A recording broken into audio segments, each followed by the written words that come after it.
Hi friends, ఇంట్లోనే ఈజీగా చేసుకునే ఆనియన్ పకోడీ అండి. చాలా టేస్టీగా వేడివేడిగా ఎలా చేసుకోవాలో ప్రాసెస్ అయితే చూసేయండి. సింపుల్గా ఇంట్లోనే చేసుకోవచ్చు, బయట షాప్లో దొరికే పకోడీలానే.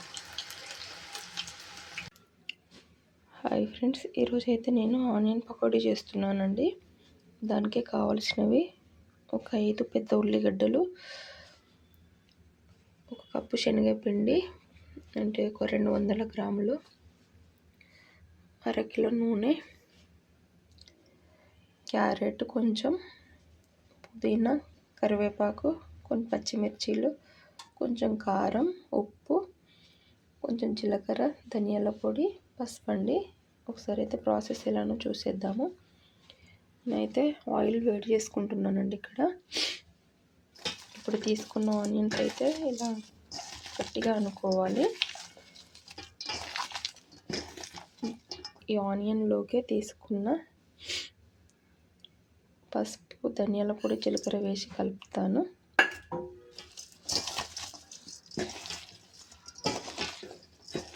మనకి ఆనియన్కి అయితే మసాలాలు మంచిగా పడితే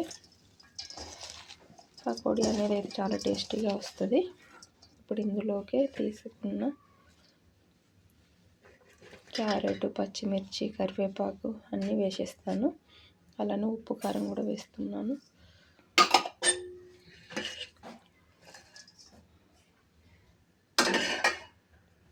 సరే, అన్నీ బాగా మిక్స్ అయ్యేలాగా కలుపుకోవాలి.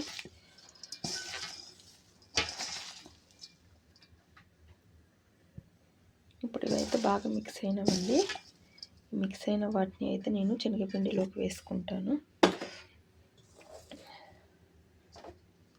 మనకి ఉల్లిపాయల్లో ఉన్న వాటరే సరిపోతుందండి. ఒకసారి శనగపిండిని, ఈ ఉల్లిపాయలని అయితే బాగా కలుపుకోవాలి.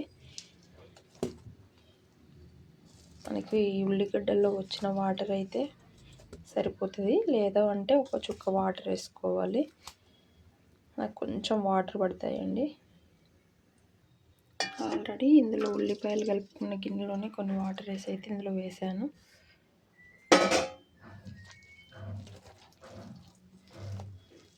మొత్తం బాగా మిక్స్ అయ్యేలాగా కలుపుకోవాలి. ఆ లోపు అయితే మనకి పక్కకి ఆయిల్ అనేది వేడవుతుందండి. మనకైతే పిండి మొత్తం ఇలా కలుపుకున్నానండి. ఇక్కడ ఆయిల్ కూడా వేడైంది. ఒకసారి ఆయిల్ వేడైందా లేదా కొంచెం పిండి వేసుకొని చూసుకుందాము. ఆయిల్ వేడైంది. ఇప్పుడు తీసుకున్న పిండిని అయితే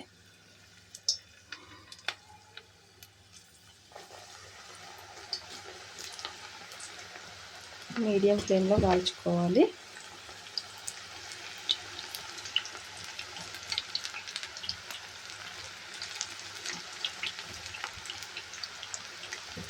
కొంచెం ప్లేస్ మీద వేసేసి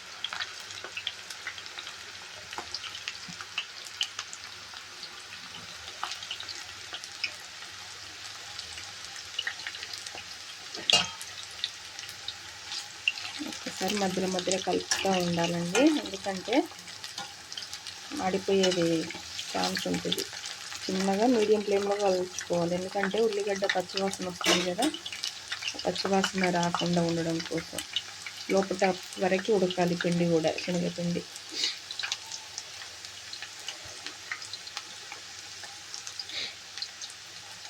చూడండి, మనకైతే కొంచెం ఆయిల్ అనేది ఫస్ట్ వేసినప్పుడు బాగా ఇట్లా బుడగల్లాగా వచ్చాయి. ఇప్పుడు చూడండి, ఉడుకుతూ ఉంటే పకోడీ మనకి ఆయిల్ అనేది నార్మల్కి వచ్చేస్తుంది.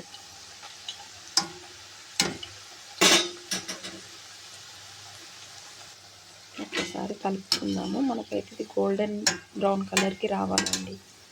అలా అయితేనే మనకి లోపటి వరకు మంచిగా ఫ్రై అవుతుంది పకోడీ. క్రిస్పీగా కూడా ఉంటుంది తినడానికి.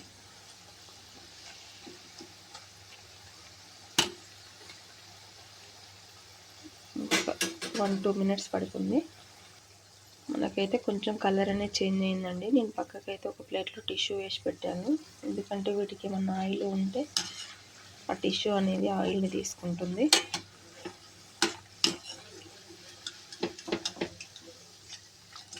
చూసారు కదా, ఇలా కొంచెం బ్రౌన్ కలర్ వచ్చే వరకు వేపుకోవాలి.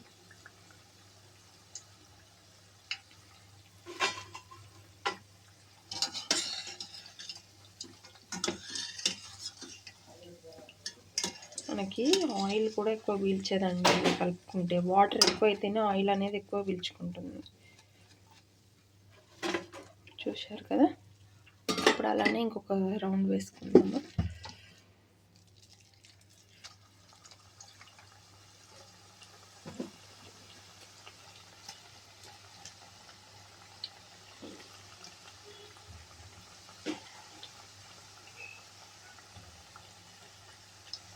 అలానే ఉన్న పిండి మొత్తం కూడా చేసుకుందామండి.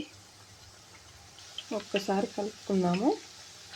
సేమ్ అంతా ఇది కూడా గోల్డెన్ బ్రౌన్ కలర్లోకి రావాలి, వచ్చే వరకు ఫ్రై చేసుకోవాలి. జీలకర్ర వేయడం వలన అయితే టేస్ట్ ఉంటుంది, ఈజీగా డైజెస్ట్ అవుతుంది.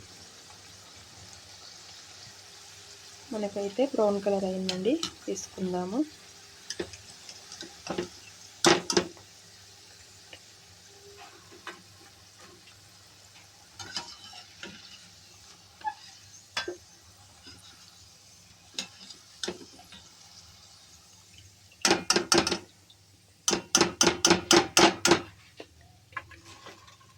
చూశారు కదా ఫ్రెండ్స్, చాలా సింపుల్గా చేసుకునే వేడి పకోడీ అండి.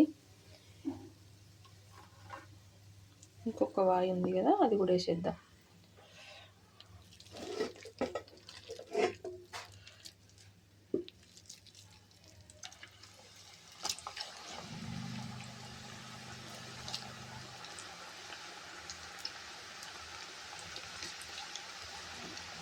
క్యారెట్లు వేయడం వల్ల అక్కడక్కడ కొంచెం టేస్టీగా, పిల్లలకి కారం లేకుండా తగులుతుంది. హెల్త్కి కూడా మంచిది కదా.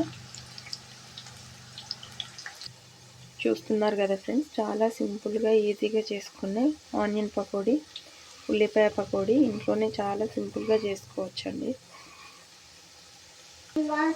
Thank you friends.